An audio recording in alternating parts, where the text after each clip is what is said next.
Welcome to TV 9 news. Bhadradri Kothagudem జిల్లా Palvancha pink party నుంచి suspend అయిన నేర చరిత్రలు ఉన్న వారి మాట నమ్మకండి. కాంగ్రెస్ పార్టీ అండదండలతోనే గెలిచిన పార్టీ, వారి వైపు చూడకండి. వేరే ప్రాంతం నుంచి వచ్చి నన్ను గెలిపించండి అనే మాయమాటలు వినకండి. నేను ఇక్కడే పుట్టా, ఇక్కడే పెరిగా, నేను మీ వాడిని, మీ మనిషిని. 38వ డివిజన్ కావాల్సిన అవసరాలు ఏంటో నాకు తెలుసు. ప్రభుత్వం మనది. 38వ డివిజన్ అభివృద్ధి కోసం నేను ఎక్కడికైనా వెళ్తాను. మీ అమూల్యమైన ఓటు నాకు వేసి నన్ను గెలిపించండి. 38వ డివిజన్ అభివృద్ధి చేసుకుందాం అంటున్న చింత నాగరాజు. ఒక పార్టీ తీసుకొచ్చింది అంటే అది కాంగ్రెస్ ప్రభుత్వం వల్లే సాధ్యమైన తప్పితే ఇంకా మరేది కాదు. ఇంకోటి ఏంటంటే ఇక్కడున్న డ్రైనేజ్ ప్రాబ్లంలు కానీ, పారిశుద్ధ్య ప్రాబ్లం కానీ, వాటర్ లీకేజ్ ప్రాబ్లం కానీ, నెక్స్ట్ హెచ్డి లైన్లో ఒకటి ప్రాబ్లం ఉంది మనకి. ప్లస్ ఈ క్లీనింగ్ కానీ ప్రతిరోజు కూడా పారిశుద్ధ్యం దానికి కృషి చేస్తాను నేను. అలాగే డ్రైనేజ్ ప్రాబ్లంలన్నీ సాల్వ్ చేస్తాను. నాకు ఇక్కడ ఉన్న సమస్యలన్నీ అన్ని విధాలుగా తెలుసు.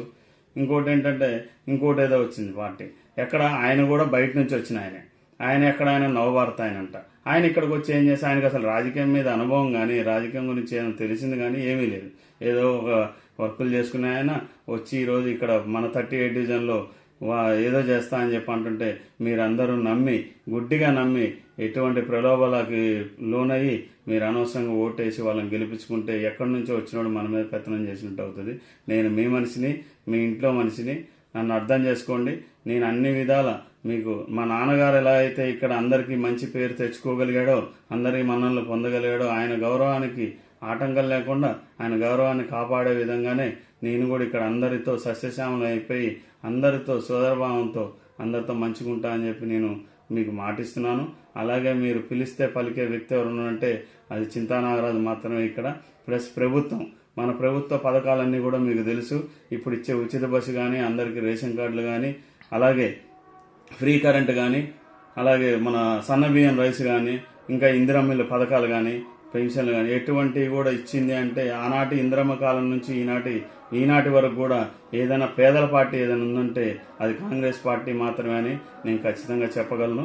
ఇంకోటి ఏంటంటే ఈరోజు నేను ఏదైనా చేయాలి అని అంటే నేను కాంగ్రెస్ పార్టీ ప్రభుత్వమే చేస్తుంది తప్పితే వేరే ఎవరి వల్ల ఏది కాదు. అది కూడా గుర్తించుకోండి. ఎందుకు అంటే నేను ఇక్కడ పుట్టి పెరిగిన తర్వాత మా నాన్నగారు ఫస్ట్ నుంచి కూడా కాంగ్రెస్ పార్టీలో ఉన్నారు. నేను ఆయన ఆశయాలకు అనుగుణంగానే అట్లాగే ఎదుర్కొంటూ వచ్చాను.